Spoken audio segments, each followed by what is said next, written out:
Gunjan, I have a technical problem. Yes, okay? okay. I have not understood anything you said. I'm really sorry.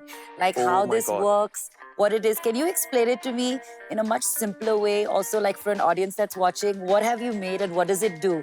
Like very simple layman's language. I can try and explain if you want. If Then that go works. there Because I will be So explaining then, it as Basim, a go layman. there and explain. I'll be explaining it as layman if Yeah. you're okay with that. I'm very happy with that. आपको। Yes, please.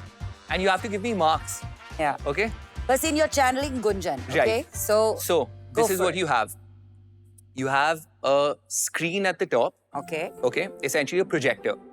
So Okay. imagine the projector is all the gray parts. Yeah. And The all markers these are? right, and the markers are these These circles in the middle. Let's say. Okay. Now imagine the projector has read this and Okay. recognizes it, and it Okay. starts drawing lines between each one of them, Okay. connecting them.